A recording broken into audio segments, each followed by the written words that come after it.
ass. She bad, she bad, she bad, she bad, she bad, she bad, she bad, she bad. Gucci bag, Gucci bag, Gucci bag, Fendi bag, Prada bag, Louis bag. So the first step to slaying your frontal wig is making sure that your hairline looks as natural as possible. Now these frontals, sometimes when they come quite dense and they look very unnatural. So you're going to just pluck that frontal and make it look as nice and natural as possible.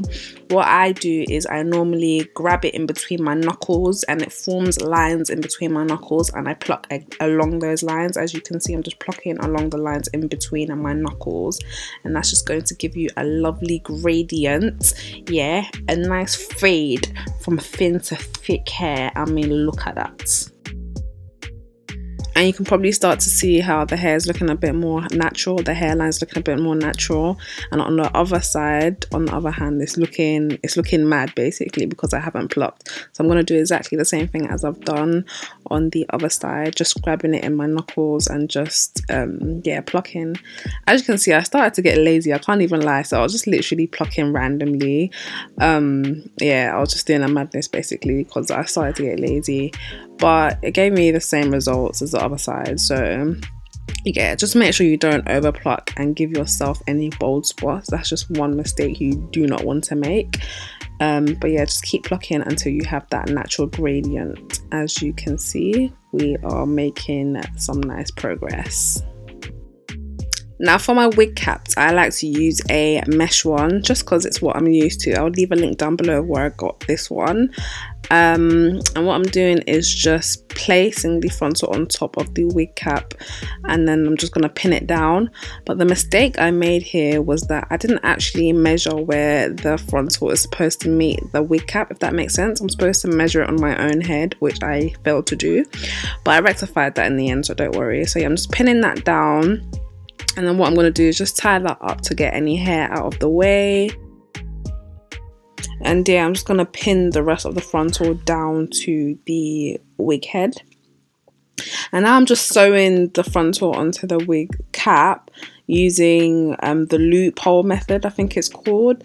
I'm honestly the messiest like sewer when it comes to like making wigs and stuff, honestly. But this is what it's supposed to look like when it's finished anyway. And what I'm doing now is just stretching the wig cap over the head and pinning it down so that the wig cap doesn't move while I'm sewing it on and I don't experience too much shrinkage. This is really helpful. And now I'm just pinning my wefts onto the head. This is also really helpful. If you don't have any pins, you should get some if you're planning on making wigs. And I'm double wefting, so I'm using 2 wefts at a time. And I'm just using that same loophole method to just sew those wefts onto the wig cap.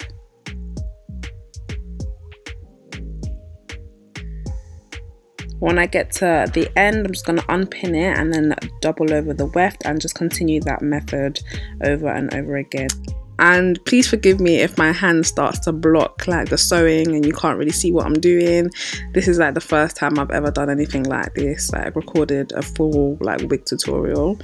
So yeah, I'm a rookie and forgive me. So anyway, I'm cutting the thread off and starting a new weft and just continue the loop and hole method basically. All the products that I've mentioned, from the thread to the needle to the pins to the wig cap, you can literally buy at your local beauty supply store, which is where I bought mine. Yeah, everything comes really cheap, so if you're looking for some of these things, just go to your local beauty supply store. And I will also try and leave links to most of the stuff as well, so you can see what I specifically use, like what type of thread I use and what type of wig cap I use. So I'm just going to try and go into a bit more detail about the loop and hole method. Basically all it is that you're looping the needle into a hole that you make with the thread, if that makes sense.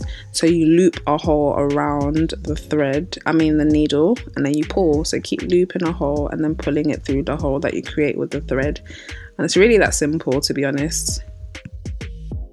Okay, so I fast forwarded to the top of the head and now I'm single wefting. I'm not using double wefts anymore, I'm using single wefts. And this is because when you get close to the top of the head, you want it to lie nice and flat. Did you get it? nice and flat.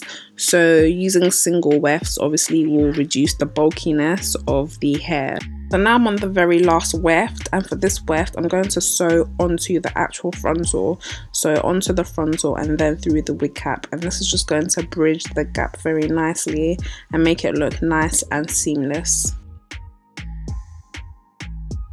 So now I finally finished making the wig, and I'm just going to cut away that excess wig cap and cut as close to the frontal as possible, but not too close because you're going to literally destroy all your hard work. And voila, this is how the wig looks. I'm just going to go ahead and add some finishing touches, and this is how it looks after everything has been laid, slayed, defeated, obliterated. I mean, look at the sheen, look at the shine, look at the slay. Yeah, this is how the hair is looking after I've added all the finishing touches, you know. I've done my edges, I've put a bit of my Moroccan argan oil. You guys already know about this stuff. This hair was sent to me by a company called Alipearl hair on, what are they on? Are they on AliExpress? I mean, if their name is Alipearl, I'm assuming that it's AliExpress. And no, so it's not an AliExpress company. They have their own separate website, which will obviously be down below in the description box as always. And what I ordered was 3 bundles of